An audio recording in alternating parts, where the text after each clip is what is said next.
Shalom Pitbulls! Today I have brought you a slightly different video. You could say that today's opposite day. It's like visiting your uncle in bed at night instead of the other way around. Did you miss me? Today we're going to talk about cars that you should not buy. So, if you want to enjoy your vehicle, stay away from these cars. The first vehicle on our list is the Range Rover Sport from Land Rover. What's sporty about it is a mystery because this car weighs 2.6 tons. You can now go British Aristocrat for as little as $5,000. If you show up in your favorite hood with this thing, people might think you're someone important. Someone important. Unfortunately, that's only half true because the Range Rover Sport is not just cheap to buy, it's also cheaply finished. It's notorious for having massive electronics problems that not even mechanics know how to fix. Some owners even have their entire wiring harness changed and end up with new errors. Even if you ignore all the disco on the speedometer and drive like Stevie Wonder, you still have to deal with high insurance costs, high fuel consumption given its mileage, and expensive wear and tear costs. The Range Rover Sport has air suspension and individual components like compressors, valve blocks or sensors, which are costly to replace. This SUV only makes sense as a diesel, since the gasoline engines will have the same fuel consumption as a Mercedes G63 AMG, but cannot come close to the same driving performance. A 2.6 ton vehicle with high tax burden, high insurance costs, because it's often stolen, and comparatively high repair costs. If you're really interested in buying one, then you should look for the facelift model from the end of 2009. But then again, it's more expensive to buy, and in an emergency, you might end up having to prostitute yourself at the gas station for unshowered truckers. A prostitute, yes. Moving on to Mercedes-Benz. What is probably a very bad idea is to buy a Mercedes with the M272 V6 engine or a V8 with the M273 from 2005 to late 2006. Due to a material defect, certain engines from these years can cause the timing chain to come loose. If you're sad, don't be sad. The two engines are fairly identical in design and therefore share the same problems. Since Mercedes likes to build their engines everywhere, most models from this period are also affected. Statistically, this is a minority, but real men with real balls and not nail polish are also these days. Real, man, real. You know? Real. If you still belong to the first kind of man, subscribe to my channel. You can avoid this problem by checking the engine number. For example, if you look at the 2006 S500, there's a better chance that you have a problem with a sprocket in the timing chain drive, and it will cost you at least $3,500 to fix it, if you have it done by a specialist. So, you'd better check the engine number and avoid buying such a car. The issue can theoretically also affect vehicles from 2007, since the problem affects the engines built until the end of 2006, not the models. One can recommend such a vehicle from these years of manufacture only if he likes his sister.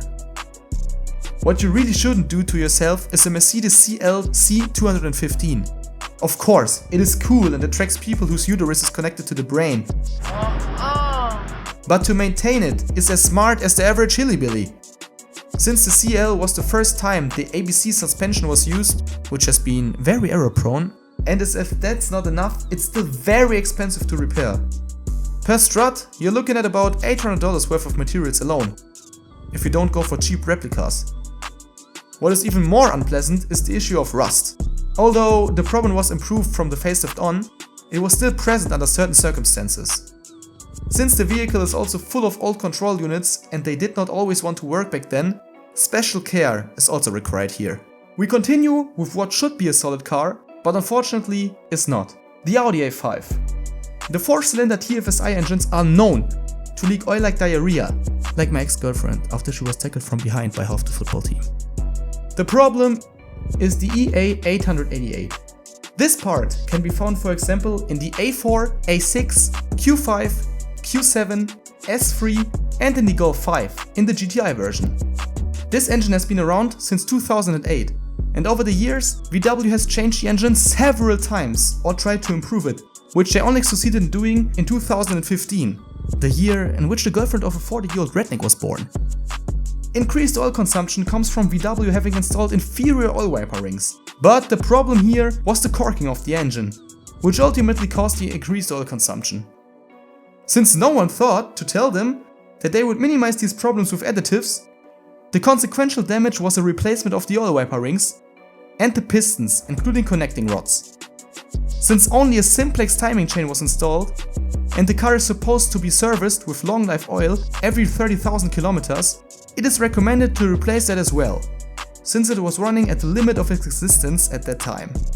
Depending on how hard the engine has been banged, such a repair will cost between $2,000 and $6,000. So, the whole thing can be counteracted by setting the oil change interval to a maximum of 10,000 to 15,000 kilometers and using additives or completing engine cleaning.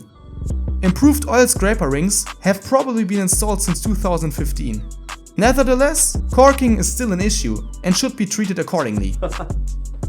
As if that was not garbage enough, the Multitronic transmission is also very prone to failure. It is a continuously variable transmission which drives really smoothly, but if you're unlucky or don't flush the transmission regularly, it's very likely to break down. You will have less problems with the Audi A5 with the 3.0 TDI. Here you have a better engine, a better transmission and more equipment. We continue with a cripple engine from the crack house called BMW. This engine is called N63 B44 and was still installed until mid-2012 with 408 horsepower. The 4.4 liter V8 B-turbo is available in the X5, X6, 5 Series, 6 Series and 7 Series, known as the 50i. This engine is only recommended with 449 horsepower. Before that, the engines always had problems with injectors, timing chain, direct injection, turbo pistons or the cooling system. A replacement engine before 100,000 kilometers is not uncommon here. Dirty piston rings can still occur and cause higher oil consumption. Either that or a defective oil pump. As with the VW TFSI engines, the use of additives and early oil changes are of benefit here too, considering the life of the engine. A V8 that can hardly reach 200,000 kilometers without problems is not a real V8. And whoever calls it reliable is also in favor of legalizing LSD. Let us continue with the EA111 from various VW models. These are the 1.2 and 1.4 TSI engines, which were installed everywhere to make poor pigs pay. Everybody should pay. Everybody. The biggest problem is the timing chain, which likes to cause problems well before 100,000 kilometers. In some even twice, including defective camshaft phasers. Since most people with such engines mostly drive short distances until the next strip club and just about keep the long life oil interval, the timing chain or the associated parts such as the chain tensioner or the slide rail wear out correspondingly faster. Outside the warranty period, VW has shown itself to be accommodating as the Catholic Church with pedophilia accusations. So Pitbulls, hands off! No more! But what will probably devour the most money is the next car. It's the BMW M5 or M6 with a naturally aspirated V10 engine. Car fans would call this engine, which comes from motorsports, BMW's best engine or even one of the best in the world. Being so good, it also broke down quickly. Lol? Although that was mostly due to the owners because they played too much on the throttle when the engine was cold. Just because the car is a high revving engine and goes up to 8,250 revs, many felt that they had to take the car to the limiter when the engine was as cold as my ex-girlfriend, just before we broke up. I miss you, Karen. This in turn encouraged premature wear of the ploy bearing shells, which was the biggest weak point on the car, costing like $2,000 to $3,000. It happened that many ignored the clanking from the engine compartment and ended up paying a 5-digit sum to continue their sadistic urges with the M5. In principle, however, one should exchange the shells every 80,000 kilometers if one drives sensibly. What you also must expect at some point is to replace the throttle bodies, actuators, idle governor, DC control block and Werner's high pressure line. Since it is an M, it goes without saying that 507 horsepower is expensive to insure. Anyone who has not been balding since puberty and isn't willing to fork over a 5-figure sum for the upkeep of such a vehicle should definitely steer clear. Also, the V10 likes to consume a lot of oil, which is mostly due to an antisocial or typical BMW driving style. The more cliché there is in the BMW driver, the sooner the problems occur as well. Since the suspension is not comfortable and likes to make noises over the years, the M5 or M6 is more of a fun car to take out only once in a while. Pitbulls. If you could laugh or somehow gained or even lost a brain cell, then leave a thumbs up, comment on the video and subscribe to me to push the algorithm.